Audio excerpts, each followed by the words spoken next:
Pag tumama ang salita ng Diyos sa iyo, di ba na pag-aralan natin, don't take it personally. Take it spiritually.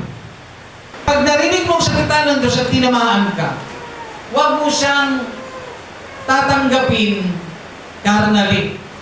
Pag sinabing carnally, sa makalamang pakikinig, sa makalamang pagtanggap. Kasi pag makalamang pagtanggap, mga kapatid, iisipin nyo, pinariringgan kayo.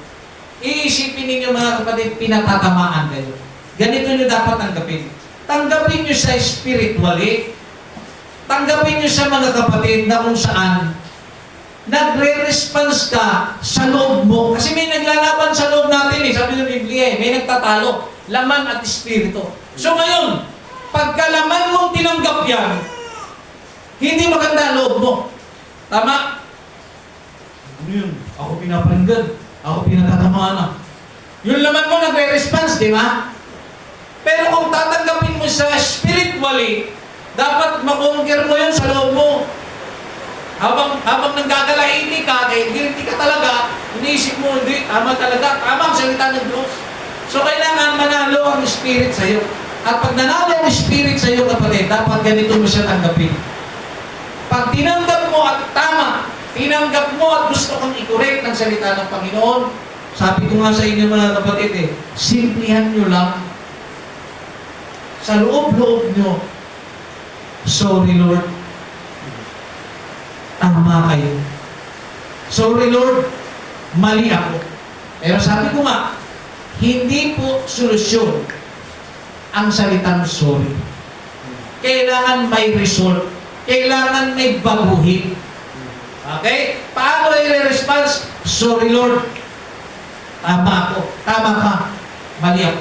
Sorry Lord, kung gano'n ang ginawa ko.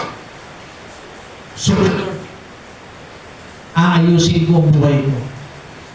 Dapat nagre-response tayo sa loob. Yun po problema natin. Hindi tayo nagre-response. Ang response natin, sino na naman yan, ilala ko yung kung sino yan, Ganun ang response natin pag nakakarinig tayo. Dapat pag nakakarinig po tayo ng salita ng Diyos, mga kapatid, sabi niya buo kapakumbabaan natin itong tanggapin. I-accept natin. Kaya nga may word, may makapangyarihang word, mga kapatid, Kaya nga may salitang amen. Hindi niyo po, tinan niyo, mag-pray kayo ng without amen. Hindi niyo ba napansin bakit may amen sa dulo? At minsan pag nagre-response kayo sa salita ng Diyos, nabubuhayan kayo, amen! Praise the Lord! Alam niyo po ba ang salitang amen? Ang ibig sabihin ng salitang amen ay strongly agree. Malakas kong inaagrihan, sinasang-ayunan, ibig sabihin. Sumasang-ayon ako ng matibay. Ganun yan mga kapatid. Kaya nga pagka narinig mo yung salita na masakit, amen. Sa loob-loob mo. Sugpuin mo yung lumalabas na ibang katauhan sa iyo. Kasi talagang, pag pinersonal natin ang salita ng Diyos, hindi talaga natin pakikinggan ang salita ng Diyos.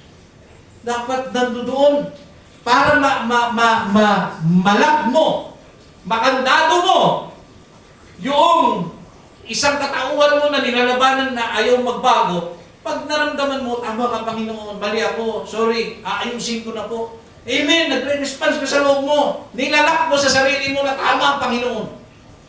Mababago tayo. Nakuha natin mga kapatid.